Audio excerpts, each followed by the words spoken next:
A União dos Advogados do Brasil, UNAB, divulgou nota pública em que questiona o Procurador-Geral da República sobre os fatos relatados em matéria publicada na semana passada, que indicam que o presidente do Supremo Tribunal Federal, Dias Toffoli, foi mencionado em delação premiada do ex-presidente do Odebrecht, Marcelo Odebrecht, como receptor de vantagens indevidas. Na nota, a UNAB lembra que as acusações já são conhecidas do grande público há tempos, mas não se sabe se há investigações formais.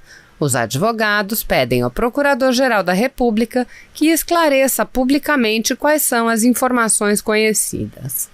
Ouça a nota da União dos Advogados do Brasil. A UNAB, União dos Advogados do Brasil, tendo em vista as últimas notícias amplamente divulgadas pela imprensa e a omissão contumaz da Ordem dos Advogados do Brasil em seu dever constitucional da defesa intransigente das instituições democráticas e da representação à altura da Advocacia Nacional, vem a público manifestar-se. Considerando as recentes acusações promovidas por Marcelo Odebrecht contra o atual presidente do Supremo Tribunal Federal, senhor José Antônio Dias Toffoli, de que este teria recebido propina quando exercia a função de advogado-geral da União, na gestão do atual condenado pela denominada Operação Lava Jato, o ex-presidente Luiz Inácio Lula da Silva, considerando que tais acusações já eram de conhecimento público, visto que constam do ofício número 1280 de 2019 e cujo termo amigo do meu pai for esclarecido por Marcelo Odebrecht. Amigo de meu pai se refere a José Antônio Dias Toffoli, em resposta ao delegado da Polícia Federal em 3 de abril de 2019.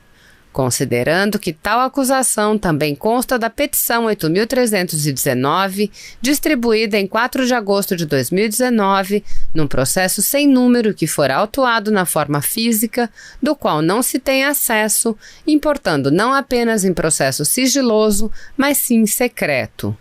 Considerando ainda que tais indícios de crime, advindos de grave acusação, aparentemente sem que se tenha notícia de que tenham sido efetivamente investigados pela Procuradoria-Geral da República até o presente momento, salvo melhor juízo, e com as devidas vênias se contrário.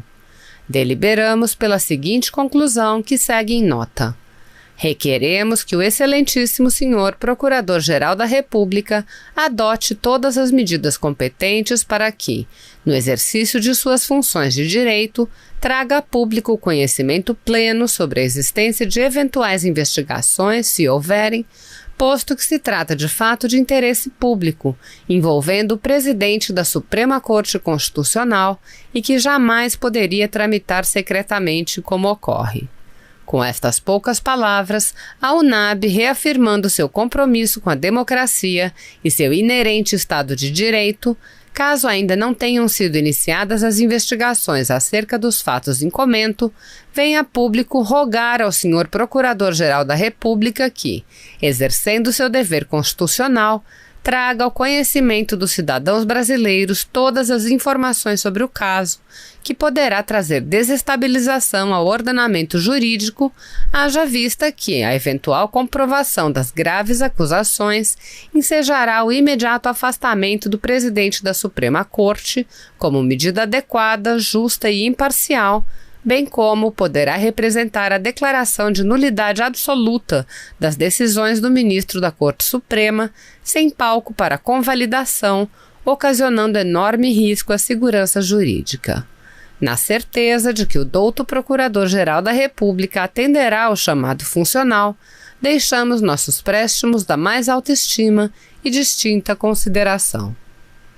Boa noite a todos, é um prazer estar aqui debatendo com todos os colegas que me antecederam e é uma grande honra poder participar desse espaço público que se criou aqui.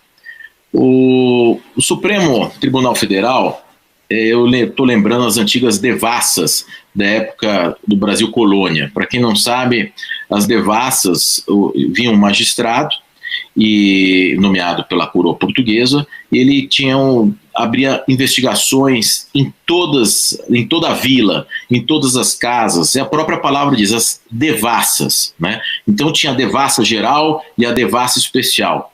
o que nós estamos vivenciando hoje, da maneira como se está procedendo nesses dois inquéritos, é um clima de devassa, similar lá à das ordenações filipinas. E eu vou explicar por quê do meu ponto de vista. Outro dia, eu lembro que nós vimos nas notícias, o ministro Lewandowski foi ofendido num voo. E quando ele foi ofendido num voo, o ministro Lewandowski tem direito, claro, à tutela da sua honra, à proteção da sua honra, tudo. O que ele fez? Foi criticado, etc. e tal, mas ele representou a autoridade para que aquele agressor fosse investigado, tivesse um inquérito policial e depois fosse denunciado por crime contra a honra do ministro Lewandowski, mas em primeiro grau. É um cidadão comum, um cidadão que estava lá no avião. E ele se exaltou e acabou ofendendo o ministro. Se houve ofensa ou não, se é de liberdade de expressão, até que ponto isso vai se julgar. Mas este processo, que é uma ação penal pública condicionada, quando é um funcionário público que ele é ofendido, ele tem que representar para a autoridade, aí se instaura um inquérito policial e o Ministério Público oferece a denúncia. Se por acaso o Ministério Público não oferecer a denúncia, até caberia uma queixa-crime subsidiária por parte do funcionário público ofendido. Agora, não na hipótese de arquivamento, é só na hipótese de inércia do Ministério Público. Agora, o que acontece? Foi em primeiro grau. Agora, outros exemplos, o ministro Alexandre de Moraes foi ofendido, foi duramente ofendido na sua residência aqui em São Paulo. Instaurou-se um processo criminal contra os ofensores, está na Justiça Federal de primeiro grau. Agora, o que se criou nesses inquéritos é o seguinte: se essa mesma ofensa for pela internet, for pela web, ela é considerada como sendo realizada na sede do Supremo Tribunal Federal. Portanto, ela entra, seja no inquérito das fake news, ou seja naquele inquérito 4781, o outro, de ofensas, calúnias, etc. e tal, que está lá no Supremo Tribunal Federal. Então, assim, qualquer ofensa hoje a um ministro do Supremo Tribunal Federal é considerada, na internet, é considerada como uma ofensa realizada na sede do tribunal. Eu li o voto do ministro Fachin para me preparar para essa live, e eu fiquei muito confortável com o voto que eu li no voto do ministro Fachin, porque lá um salto duplo carpado